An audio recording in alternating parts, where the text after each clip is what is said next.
Oh. And guys, magandang hapon. Oh, yes. This is the... Yeah.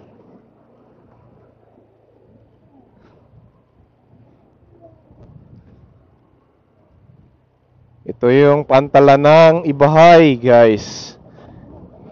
Oh, sira na. So, sobrang tagal nang hindi ako nakapunta rito. Start nung nagkaroon ako ng trabaho. Hindi na ako nakapagpunta dito, gala. So, maraming namimingwit dito, guys, sa pantalan. Nagtatambay, may mga nagtitinda maghapon ng mga street foods. Yan, tumatalon kami dito. Yan, oh. Tumatalon kami dito, guys, dati. Oh, sira-sira na siya. Sobrang tagal na kasi. Ayan, oh. May namimingwit. Oh, fishing. Fishing sila, Steph. Dawi na? Yeah, fishing. Yeah.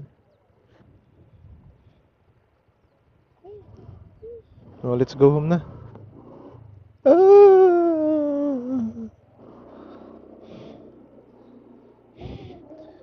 Pag magsanhuan, guys, maraming tao dito. May sound system.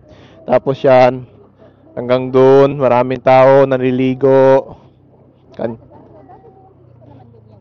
Oo, siyempre, maraming mga bagyo na dumadaan.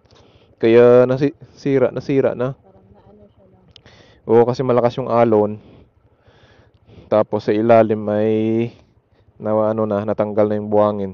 Kaya bibigay yung taas. Sabihin, may ano dati dito, may bangka, mga ano. Yung mga barko na papuntang dito, Negros, biyahe Negros dati, sabi ng tatay ko, dito pa sila nagsakay.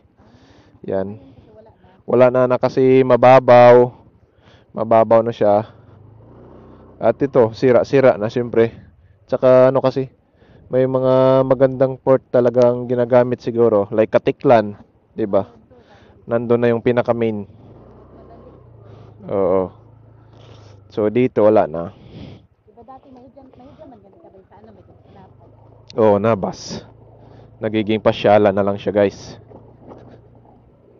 Maganda rin sunset dito. Paghapon.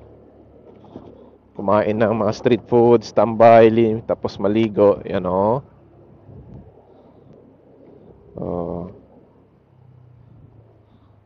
Kaso nga lang, maraming mga nyug.